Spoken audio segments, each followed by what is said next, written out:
जय शिवराय। आज पाटील इलेक्ट्रिकल्समध्ये पुन्हा एकदा तुमच्या सर्वांचे स्वागत आहे। आजचा विषय असा आहे की हे आहे गणपती मंदिर। स्लॅबमध्ये आपण हुक जंक्शन लावलेलं आहे, त्याची लिंक मी तुम्हाला डिस्क्रिप्शनमध्ये देईन।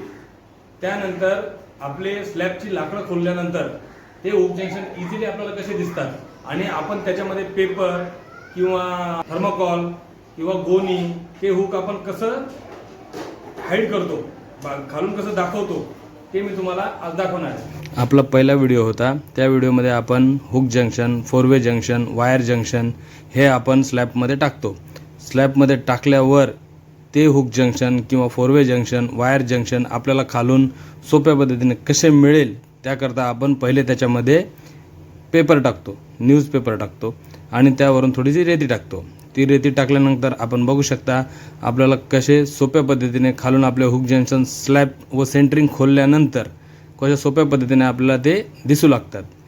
ते दिसल्यानंतर आपण ते हुक जंक्शन एका छन्नी हातोडीच्या सहाय्याने किंवा एखाद्या लोखंडी सळईच्या सहाय्याने आपण कशा प्रकारे ते खालून आपल्याला इझी प्रकारे काढू शकतो हे तुम्ही बघू शकता।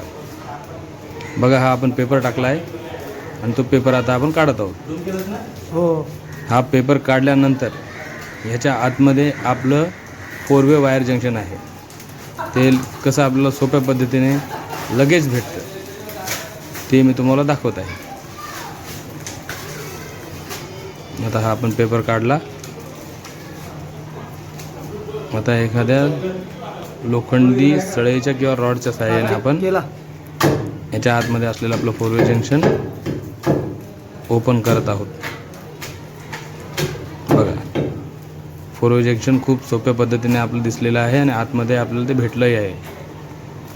याच्यासाठी काही जास्त वेळ लागला नाही, नुसते आपण आतमध्ये सळई मारली आणि आपलं 4-वे जंक्शन आपल्याला या ठिकाणी भेटलं आहे।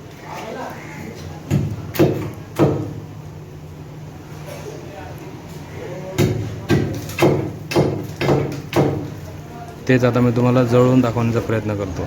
हे बघा, हे बघा, हे आपलं आहे 4-वे वायर जंक्शन। पेपर टाकल्यामुळे बघू शकता, पेपर आणि रेती टाकल्यामुळे किती सोप्या पद्धतीने आपल्याला ते भेटलं आहे। बघा, साईडला रेती आहे आणि मध्ये पेपर आहे। सगळे जेवढे टाकलेले जेवढे हुक जंक्शन सगळे आपल्याला आवडलं असेल तर लाईक करा, शेअर करा आणि सबस्क्राईब करायला विसरू नका। धन्यवाद।